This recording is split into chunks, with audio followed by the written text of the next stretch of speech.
This is Katy Thorne, and she's going to do her talk on 3D printing Desmos designs, creative assignments for calculus. So I will stop sharing and hand it over to Katy. Kia ora koutou. Thank you for all joining us on Saturday morning. I know it's a bit of a struggle, isn't it? Felt it this morning. Hopefully it will be worth your while. I feel like I might have been bigged up a little bit there, but we'll see.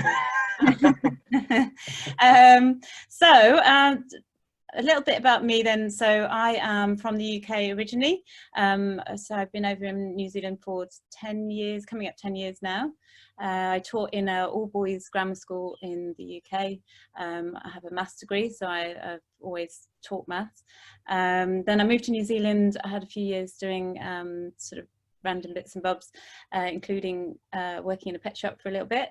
And then I took up a maths teaching job at Papamoa College, which is in the Bay of Plenty, and is a modern learning environment, very new school, only I think they're up to 10 years this year, and had the opportunity there to do heaps of really creative assessment and teaching and all sorts of wonderful things. And now I'm over at Aquinas College, which is an integrated Catholic school over in Pies Power in the Bay of Plenty. And this year we trialled this conic sections assessment, which has many different elements to it in terms of things that we were trying to achieve within the school. So I will now attempt to be, I'm being fancy this morning, I have 3 different screens going on, which is a new thing for me. So I have like the chat on one screen and the PowerPoint on the other. So if I can make this all work, it would be amazing. So let's see if we can go. So if I just share you now into my PowerPoint, and hopefully that works. All the stuff that I'm going to show you this morning, I have made into a shared folder, and that will be available to you. So don't worry too much about taking notes or anything like that. I am going to put you guys under the spotlight in a little bit as well. I've got a little workshop for you, so don't sit back too much. Okay, all right, so 3D printing conics. What is it? It's an assessment that I wrote for conic sections, so it's 3.1 for 3 credits.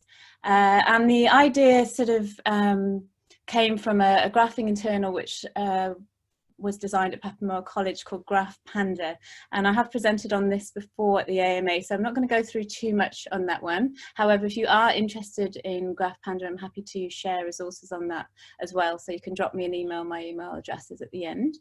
Graph Panda was designed to sort of revamp 2.2 graphing, which was at Papamoa not done particularly well, not very engaging, and Graph Panda was design a cute animal basically, and we had huge engagement from that. So wanted to apply that to the level 3s, because often the level 3 calculus course can be a bit dry and boring. Well, not boring, because maths is awesome, but you know, a bit dry, I guess. So that's where the ideas came from, and our school was having a big push on culturally responsive practice. And I mean, we have lots of thought of what that means, and a lot of it is just allowing students to bring their own flavour and thoughts and things that are important to them to an assessment, which can be hard in maths. And this is where this idea came from of, I mean, we called it sort of the Tiki assessment, and I designed the Tiki that's on the front cover of that assessment, just using conics, or there's a little bit cheaty because there is a tan graph in there if you can spot it, but everything else is conic sections in there. And it's also something that students can access at different levels. So we ran this assessment with our level 3 calculus class, but also I teach this is our first year of having a 13 MAT class, and the 13 MAT students, there is no prerequisites for them. So some of them have done no maths at year 12, and some of them did not do algebra at year 11. And they are by and large our priority students, quite often disengaged. I have a class of 27 of those, so that's been a real challenge. But I decided to give them a go at this, and we did the teaching for this across both both classes, and then the day before we were due to run this assessment, we went into lockdown. So that was fun as well. The other thing that we've been pushing within our school has been, and I'm sure everywhere, digital curriculum, integrating digital technology. And we had this guy, great guy, Craig Render, came in to do some work with our faculty, and sort of just ideas bouncing off each other suddenly turned into, couldn't we turn a Desmos design into a 3D shape and then 3D print it? And the answer was, well, yes, you can. And that's where it all sort of came from. And the next thing you knew, we had a 3D printer, and we were off. So let's have a look. This is the task. So this activity requires you to use your knowledge of conic sections to create a 2D design for a 3D product of cultural or special significance to you or someone you care about. And then this item can be converted to a 3D item and printed to create a tonga, a keychain, or some other form of keepsake. And that's sort of a little bit the carrot. Not so much needed with the calculus class, but certainly the MAT class. We're a little bit unsure about this and all the algebra and things. And then the idea that they got to take something physical away from it, and I had my tickies ready printed to sort of show them, made a massive difference to engagement. To be able to hold these things that are made entirely of graphs is actually quite a strong and powerful thing, and it was pretty cool to be able to do that. I have one on my lanyard at school as well, so lots of kids have been asking about that. Well, what's that, miss? Did you buy that? No, actually it's made of graphs, and we print it. It really has made a big difference to engagement. So in terms of the teaching, I took and stole, as we do as teacher, these beautiful posters and amended them to suit what I was doing. So I added the Māori translations, which actually that sort of simple thing did actually create an extra bit of engagement for some students, and we had a discussion around what those words actually mean with the direct translation, and it was really quite interesting. But they like the simple posters. I've put them as part of the package on the Google Drive if you want to use them, and I have them up in my classroom as well. And then when we went into lockdown, I could refer back to those posters we had in the classroom, and I had electronic versions of them, and they really did find them useful. I did lots of Teacher Desmos workshops. If you've not played with those, they are a great way of checking kids working, and that's what we're going to have a go at in a little bit. Also, in terms of collecting evidence, they have been gold. So when we went into lockdown and those little grids came out from NZQA in terms of how can you show that you've got that evidence for those kids, well, actually I've got all these Desmos workshops they've done independently with their name on and what they typed and stuff, so that's been really cool. And it's great for engaging the kids and keeping an eye on what they're doing, and you can do those remotely, as we will see in a minute. So if you haven't played at Teacher Desmos, I would strongly recommend it. You don't actually even have to do graphing within it. There's all sorts of cool stuff out there that people have already made, and it's so much more fun to take stuff that people have made and pull it apart and make it for your own use than it is to start from scratch, as well, as we all know. So there's a couple of examples there of things that we did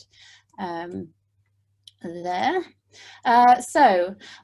Oh, hang on, I lost the slide there, did I? There we go. This was the assessment plan for Conics. So we did all our teaching and learning, and then the plan was that we're going to have a week. We have 50-minute lessons and 5 in a week. So we're going to have a week basically of assessment where they brought in a page of notes, often known as a cheat sheet, and then they blogged what they were doing as they were going. So talking about the curves that they were using, and then submit that at the end of each lesson so that we could keep an eye that it wasn't being done at home.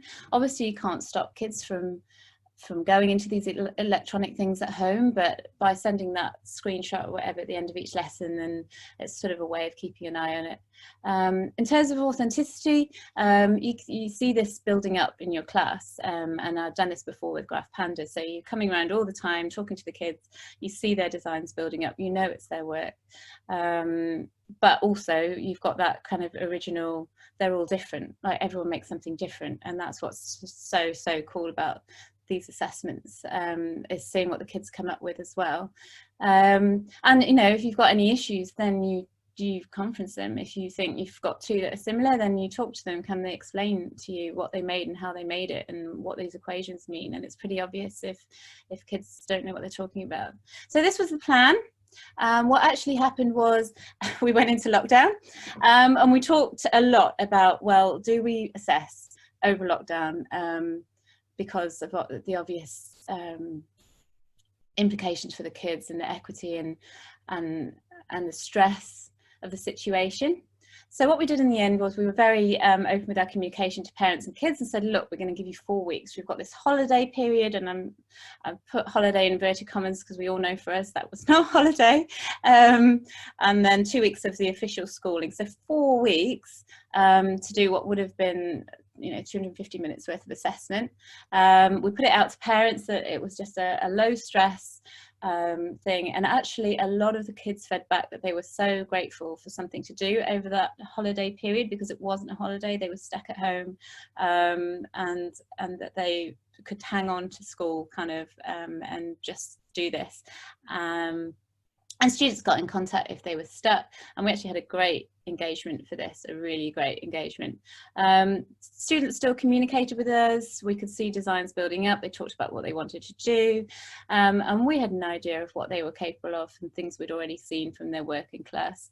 If there was anything we were unsure about, then I called them for conferences when it came to marking. So can you explain this? Can you put this in your own words? Can you tell this to me again?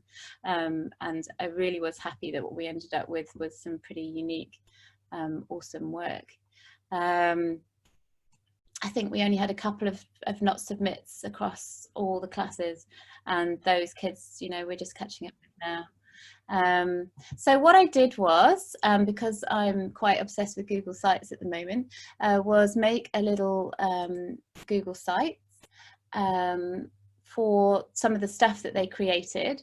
And it's a little bit slow to load, but I've put this within all the stuff that you can get to online as well.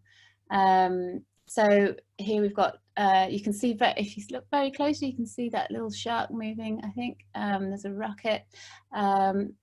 This one here, the trophy, is by far the fanciest. If you look very carefully at how it's moving, this one blew my mind, actually. I still don't fully understand it, I have to confess, but it's one of our super kids who won a medal in ICAST last year for one of the top in the country, created that. It's really cool, and yeah, they just made some amazing things,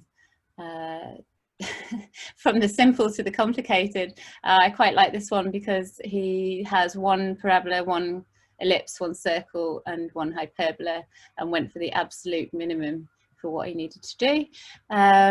We have a good religious symbol with the soul actually going up to heaven there. It's actually an amazingly complex piece of maths there. It's quite cool. And a little bird and one of our rowers there. Yeah, so that's what my 13 Calc kids made. And then some of these are the students that have no year 12 maths, and they've still fulfilled the brief. The very simplest one here, the B, still recognisable as a B, and still using conic sections. He's got an ellipse and he's got circles, and that was enough. And yeah, they did some pretty cool stuff. And they were just so pleased with themselves to be creating this stuff with, you know, when you look at the list of equations you used to make something like that, when they look back on it, they were really chuffed with what they'd done. So that was cool. It's joyful marking. You go through and every time you open up a new one, you're like, what have they made? And it just blows your mind when this thing starts moving, whatever it is. It really is, you know, it's compared to 30 different assessments where they're all the same. And did they get 6.23? No, they didn't. Or yes, they did. You know, they've made these cool things to share with you. Yes, it takes longer to mark them, but it's also really fun marking. I'd say the only issue there is is that you get really attached to these amazing designs, and then you open up their report and you're like, oh, okay, so that's no good. And you might have an excellence level, amazing functioning design, but they haven't written it up. And that's when you get really conflicted that at the end of the day, it's actually about the report mainly. So if they haven't got the cool or the accurate maths and the language and that to go with the design, then they can't get the access the higher grades. So you do get a bit torn when you see these amazing things, but it is what it is, I guess. And then they understand as well, and they have fun making them. So and in terms of Whananga, the kids had to explain briefly what they were making and why it was important to them. And there were different levels of that, from like, this is a cartoon I like for plankton. But there were some amazing insights into kids. And one of them, the horseshoe, which was given to her by her biological grandfather before she was adopted. And yeah, there were some really cool insights and things there, and just getting to know your students, which is so important. And again, often maths doesn't lend itself to this kind of insights to students. It really doesn't. You know, when you're talking about equations and solving problems, you don't often get the opportunity to talk about these kind of things, so it's pretty cool. So then, seeing this as being a logistical nightmare, I put it on the kids to 3D print. So I sent them out instructions and said, you know, if you want to 3D print, hello. I think we've lost. I don't know what's happened there. I'm just going to carry on. If you want to 3D print, then follow the instructions and send me the SVG file, which is what we need for the 3D printer. Here is Ivy's cat. Ivy made her cat in Desmos, and there is her cat wearing her cat.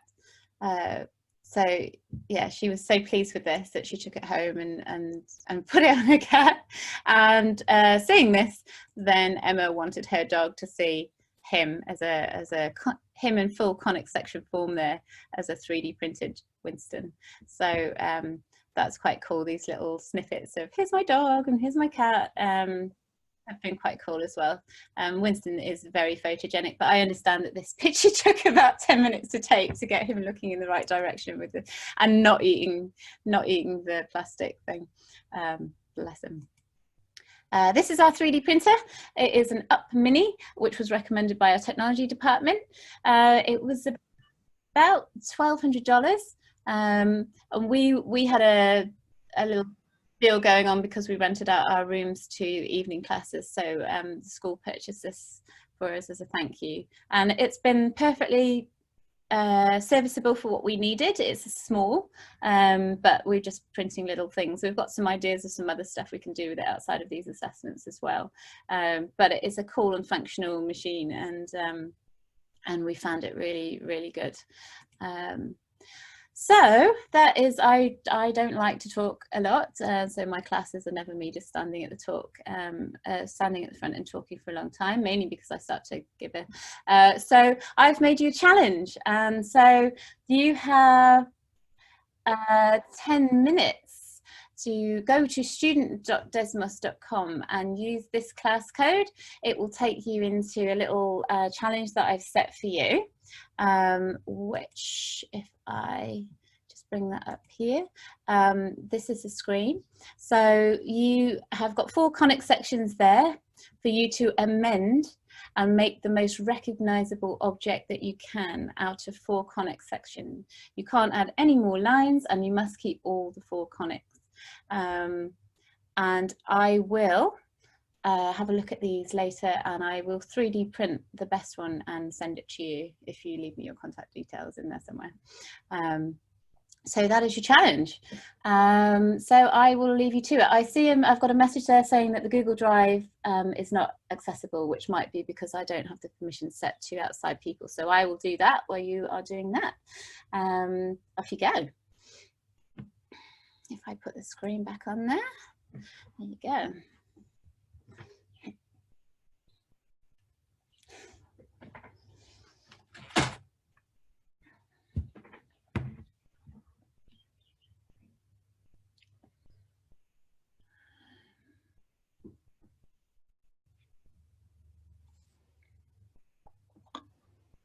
Do we leave this workshop to go and do that?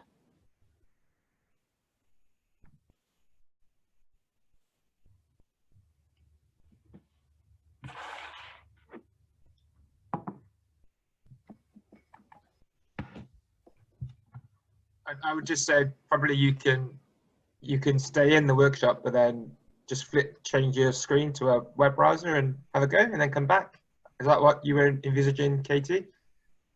Yeah. Well, yeah. I mean, you can also go out of Zoom and come back in. Is the other thing, if that was the concern? Because if you've got the link to this meeting, you can pop out. I'm not going to say anything too illuminating for the next 10 minutes. So Oh, good. We'll see you in 10 minutes. Okay.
I'm just scrolling through what people are doing.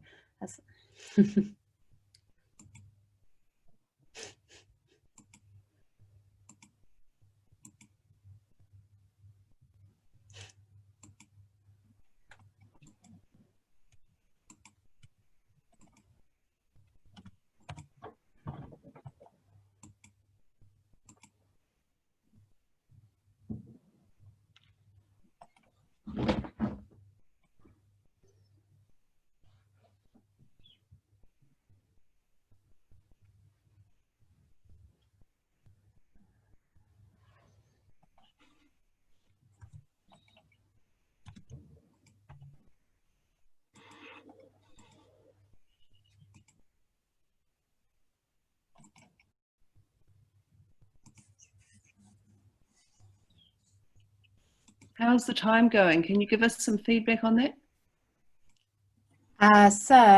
You've had 5 minutes. So 5 minutes to go.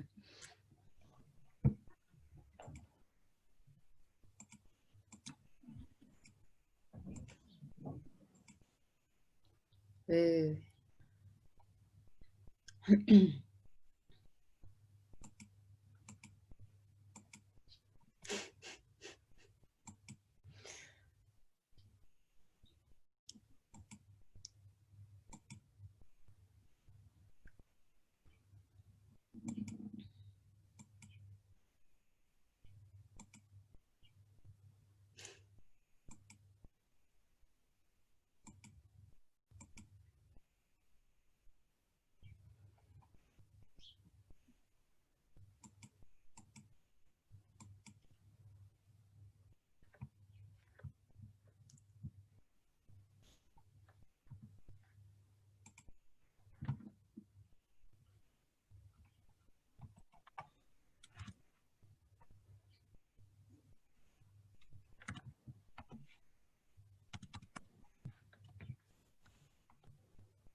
Okay, so there's about 2 minutes left.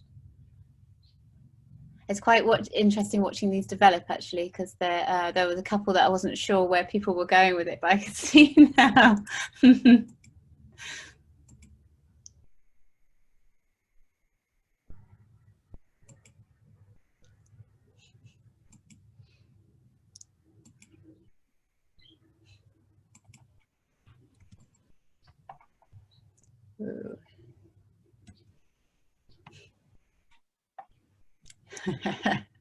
And some real good stretching of the rules as well. I like it.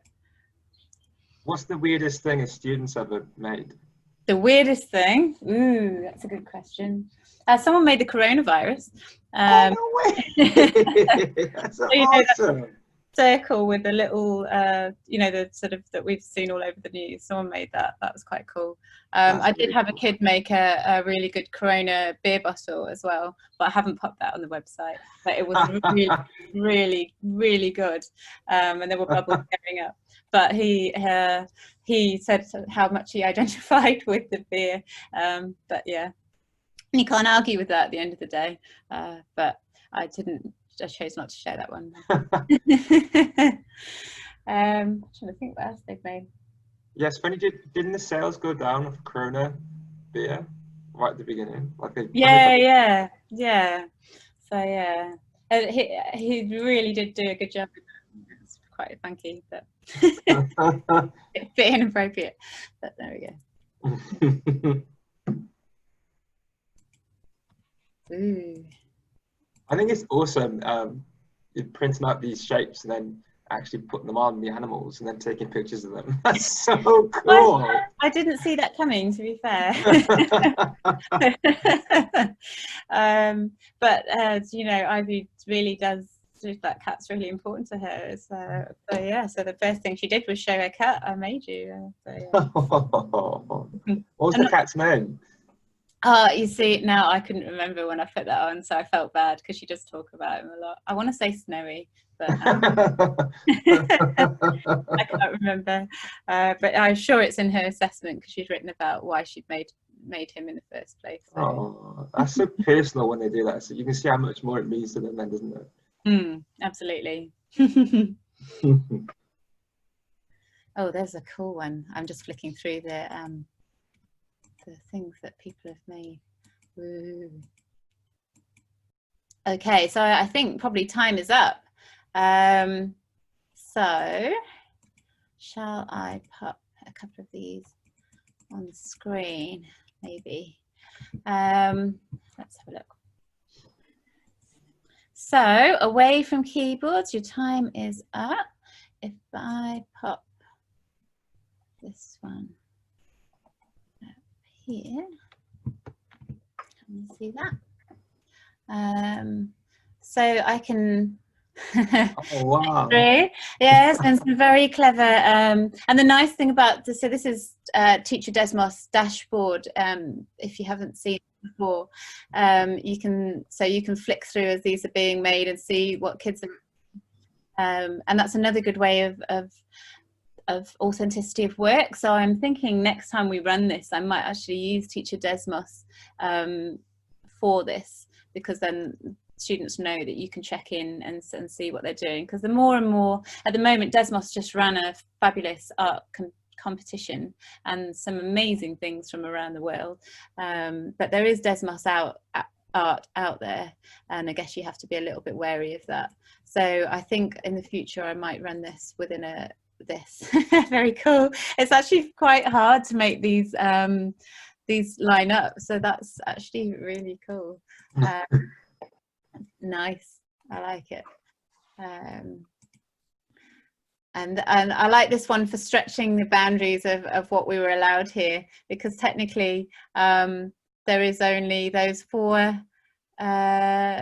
conics still there, but have added element lists so to extend it out. So nice work, Stephen, I like that. Innovative use of the rules there. I don't think that one's quite finished. We've got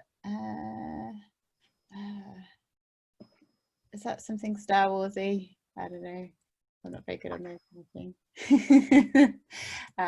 Very cool, I like it. And then ooh.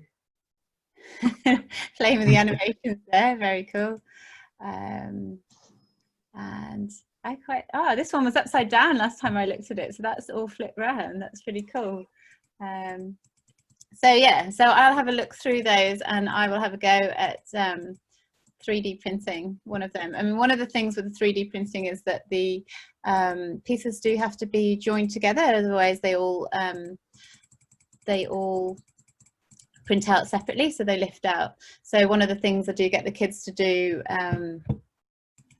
is to sometimes they amend their design after the assessment's finished, and they have to put in extra lines to join everything together, or they have to sacrifice a bit of their design, because if they've got eyes that are separate or whatever and they 3D print them, then they just drop out. But yeah, and this was my little ticky so I had to join the eyes so that they didn't fall out, and the tongue.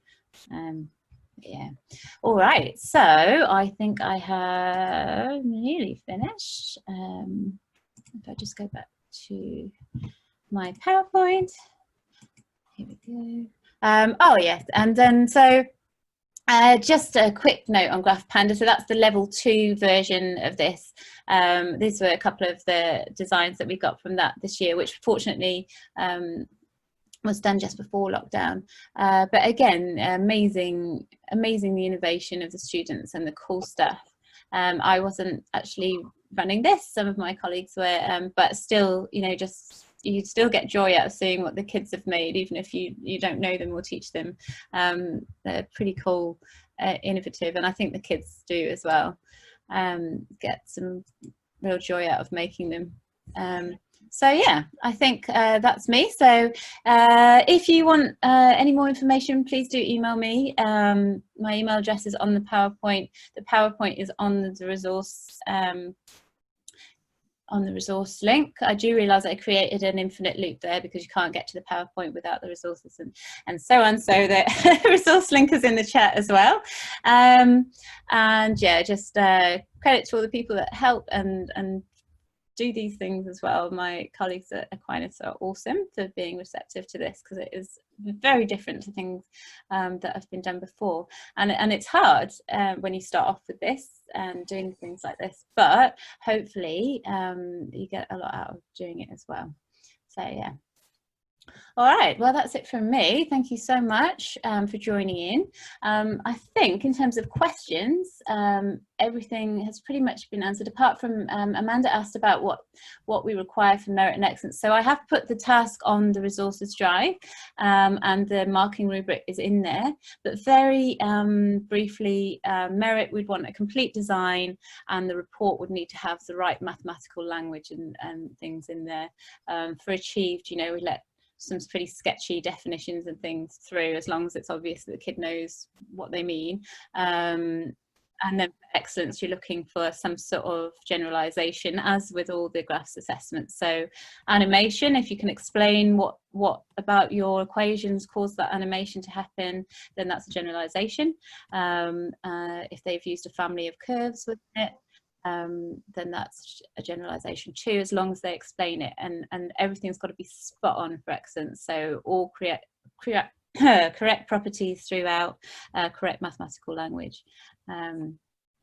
Level 2 circles not counted as a function. That is correct. However, it is on the achievement objectives that link to that standard, and it's really hard to make something without a circle.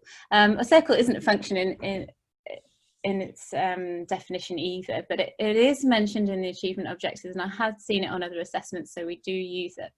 And I did check that with someone, I forget who now, but yeah. That is a very good point though, you obviously know your standards. So, yeah. And I think that is it from me.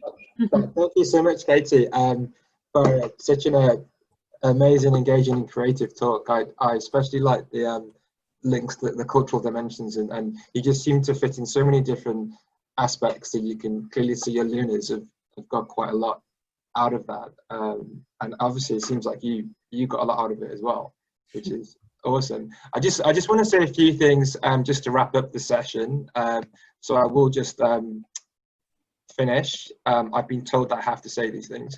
As obviously this has been run by the AMA, so there's a few events coming up, and a lot of you probably know about MathX, so we're planning to hold that soon. And if you are not a member, then do think about becoming a member. And also, can you also please give us feedback? I'm sure, I don't want to bias anything, but I'm sure you'll get amazing feedback, Katie, for this session. It was really engaging, and you'll also get a certificate with the feedback. Or we'll give you a feedback link with your certificate, and there's a link here for all the resources. This will be on the AMA webpage, so you'll be able to access this soon. And hope you enjoyed the session. I think that's supposed to be Robin, not me. But thank you so much, and enjoy the rest of the day. Thanks, Katie. Thank you.